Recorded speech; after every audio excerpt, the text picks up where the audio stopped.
Arkansas boy with a lifelong plan took the oath like his old man, then turned around proud and shook his hand. L.A. kid stood right behind, took a deep breath and signed on the line, while tears streamed from his mama's eyes. They hopped right up on that Greyhound bus, swapping stories. They laughed and cussed, and they talked about the girls that they loved. They made a pact, shined up their boots, got the call before it hit the news. No clue what they were about to do. Good afternoon, ladies and gentlemen. This is the Finish This Fight Hour, 3:30 Eastern Time. My name is Glenn Baker. I'm your host. And if you don't know that, shame on you. You should have been following for the last 6 months. Hey, we got a couple of great shows today. We're starting here at 3:30 with an entrepreneur, visionary, Mr. Jim Gale. Going to be chatting with him in a moment. This evening, 7 p.m. Eastern Time, I have got the lovely Khalilah Ali. Now, that last name sounds familiar, doesn't it? Well, it should. That's Muhammad Ali's ex-wife. She's a great friend of mine. We're going to have a great chat tonight. But starting now at 3:30, we're going to have Jim Gale. Let me take my man makeup off so I can actually see. You know, I got to put that makeup on. Them sunglasses make me a lot hotter, but this is the studious Glenn Baker. And let's talk about Jim. He's connected to Bobby Kennedy, and that's kind of cool. I got some other friends that are pretty close to him. We're going to talk about that a little bit. He's developed a campaign strategy with Bobby Kennedy that was revolutionary. Jim's building a school model, or actually has built a school model that will feed the world. That's a strong statement, man. Building a school model that'll feed the world. And it's a very strong proof of concept. He's got a feature film that's in the making. It's all laid out. And most importantly, Jim has a great network of support, people behind him that he can lean on and know is there. Jim, welcome to the show. Hi. Hello, Glenn. Thank you so much for the introduction and for having me on your show. I'm very excited to share our solutions with everybody listening. Well, good, man. I'm going to sit back in this chair and get a little bit more comfortable. You look like you're outside. Are you on the farm? I am. We are on our homestead. We have got 1.1 acres in the midst of 51 acres on a private 430-acre lake with a mile-long paved runway bordering the east of our property. And what is going to happen is world leaders will be flying in their aircraft, landing on this runway and parking here to learn about freedom and how to attain it on a global scale. Well, mile-long runway, that sounds like that could actually work for even a jet. It can, yes. Okay, wonderful. Jim, for people that don't know you, where do you come from? Who are you? Did you just show up one day and say, hey, I'm going to save the world? What happened? Well, failure and desperation is what happened. So I learned about goal setting when I was 19, wrote my goals that I wanted to be a wrestling national champion. Hey, Jim, having some connection problems with your audio. Okay, that's I don't know what to do. I've been on about 700 podcasts, and I almost never experience issues, but once in a while, it happens. How's that right now? I'm talking to you now. Okay.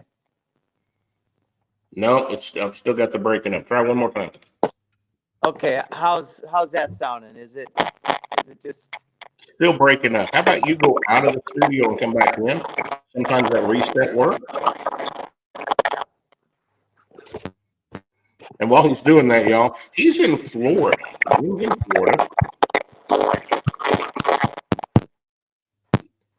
Yeah, it's a connection, Jim. If you can hear me, I can hear you. But it's It's breaking up pretty badly.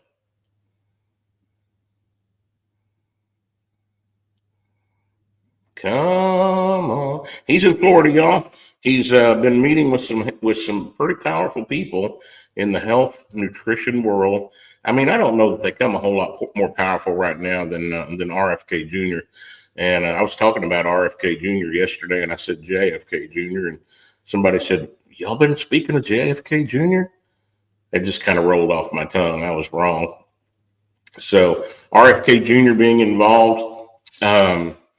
Teaching kids, what do y'all think about what's going on in our education system? I mean, truthfully, we're towards the bottom of the pile in the U.S. Education's not one of our strong points, and it all happened during the 70s when Jimmy Carter brought in the Department of Education. We just seemed to go downhill. I mean, I remember my time in growing up in the 70s, being in elementary school, starting the day the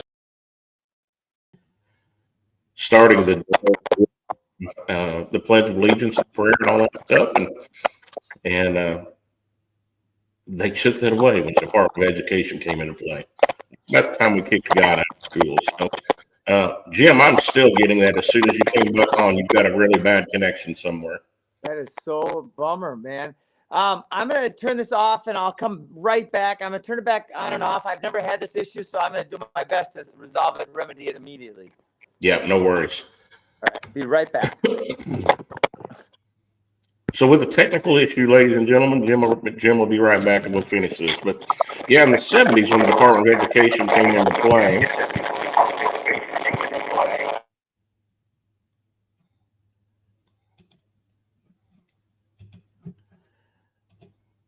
when the Department of Education came into play, he's going to be rebooting, guys. We're gonna remove him, and that's when God was kicked out of our schools, and that's, I believe, truthfully, when we started seeing real problems in our country. Whenever there's good and there's evil, and if you lean towards one side or the other, that's the side that's gonna grow. I heard it said one time, and I kind of paraphrased it: whatever you feed is what's going to grow in your life. You can feed fear or you can feed faith. I choose to feed faith, where my faith is stronger than my fear. But during that time, the Department of Education came into play, and guys, we just went down. We just went way downhill. Yesterday, I had a young man on here was talking about the newer technology in frequency medicine and med beds and things like that. And there's some pretty amazing things in our country and in our world right now. If you didn't see that, go to Glenn Baker Band on YouTube and check that one out. This gentleman's out of Franklin, Tennessee, and it's got a med bed, and it's doing some amazing things. But at that point, we talked about what's in our country in the medical world. And in the medical world, we've got the pharmaceuticals running the medical world. The only thing we're really good at compared to the rest of the country is surgery. When it comes to actual medicine and helping people in diseases and healing, we're at the bottom, because all we do is prescribe. So let's see if we can get Jim back on here. Let's try this again, Jim. All right, Glenn. How's that? Seems like it's a little better? I think it's a little better. Yeah, I think we can live with that.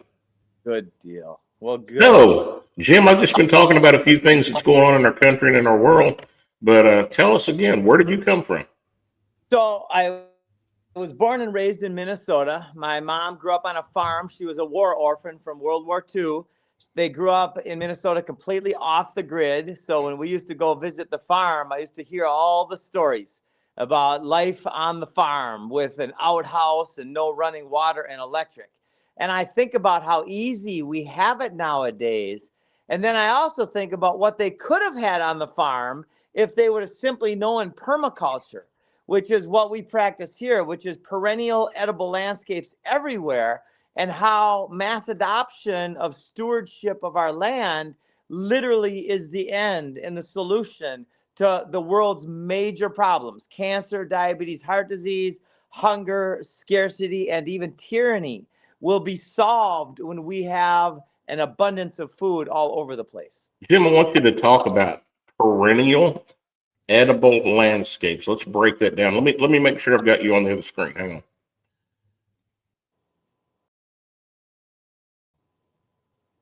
Okay.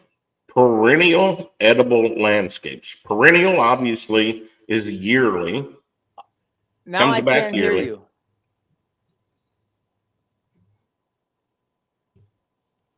You cannot hear me now? That's weird because it's working. How about now? Let's try again. Boy, we're having some challenges today. All I did was put you on another screen.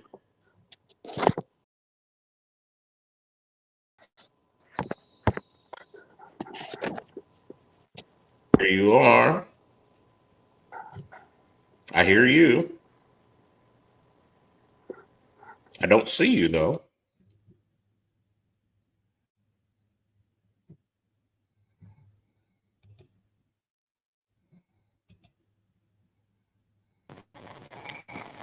Okay, I see you now.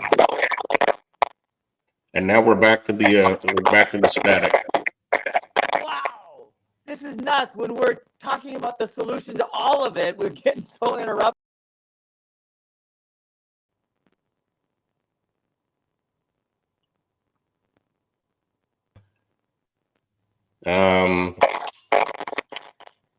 Jim, I don't know what to do with this. Here's what I think we probably need to do, because I think it's important. We need to have this show. But this is unintelligible. So let's solve this problem, and let's come back and do this at a different time. You and I can schedule it. We can even record it if we want to, and put it on where it needs to go. Folks, I hope you understand. I'm going to mute you here. Yeah, as soon as I mute your mic, everything's fine. So there's something going on with your mic. Folks, you understand there's technical problems when it comes to this. This is the first time I've had one like this, though. So we're going to end the show way, way early. Just know this: we're going to bring Jim Gale back on, and because this is important, he's going to help this country change the nutrition standards, change the way we eat, change the way our kids are taught. And it's an important thing for us. Like we were talking about, the school systems, in my opinion, absolutely are below standards. And there's some people that I've connected to recently that are making that change, at least right here in Florida. And I want you all to know about it. So with that being said, my apologies. We're going to end this early, and we're going to figure this thing out. Jim, thanks. And I'll get a hold of you in just a moment on the phone. Forward, halt, left, right, your left.